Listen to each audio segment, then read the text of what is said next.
عزتمند پښتنو څنګه تاسو حیثیتونه ښه دي دا وخت یو داسې ځای ته رالو څنګه پروګرامونه له موږ مسلسل چې کوم سفر روان دی یو داسې تاترې ته رالو چې چالې نوم هم نه پکې څوک شته صرف یو ابشار راته مخامخ ښکاري زما کیمرمین صاحب ورته ووځو او داسې ځای دی چې والله نوم هم رانه راځي خیبر پښتونخوا کې راځي غالبا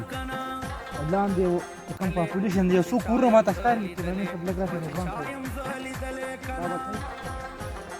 رهي قصبه یو د دې اخوا کومه علاقه او لاندې یو څو کورونه دي یو څو کورونه ښکاري پاپولیشن نابادي دونه نشته او دا شړار صرف دغه دی د دې ابشار دی ډېر وړوکی نری ابشار دی نو دلته راغلي وو څه پروګرامونو په سلسله کې راغلي د دې ځینو چاله نه وو ما ډېر تپوسونه وکړه او دا یو شاټ لاره مونږ دا اختیار له غرونو په منځ کې دا روډ دی او مونږ دلته راغلو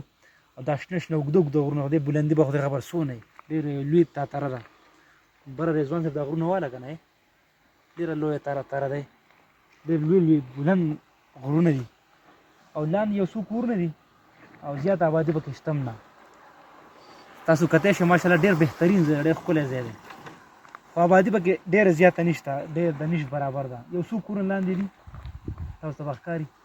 او دا غرونه دا بلندي چې کوم دا انتهایي اوچته ده زه وایم چې خدای خبر دا به څو زره بلندۍ کې دا غرونه ډېر اوچت غرونه دي ډېر غټ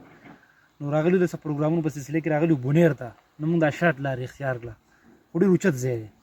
کړه او دا خو موږ هغه اړخ ته پرېښودو او دا چې کومه ایریا ده نو دا بس موږ یو موټروی ته ځان وباسو خو ډېر نری او ډېره خطرناک لاره ده کیمرامین صاحب دا غرونه واله که نه دا د یخ نه سره پورې واله ډېر اوچت ځای دی یار لوی لوی بلندو والا غرونه دي او هغه مخامخ چې تاسو ښکاري دا ابشار دی نری رابهیږي او د الله قدرت دی په دې بلندیو په دې غرونو کې چې کومه د ابشار تاسو ښکاري د دې اوبه چې دی د غرونو نه راوځي خوړګۍ نه ده یو ابشار غوندې دی خو په ډېر بهترین طریقې سره ښکته کړو شوی د خوړ په شکل کې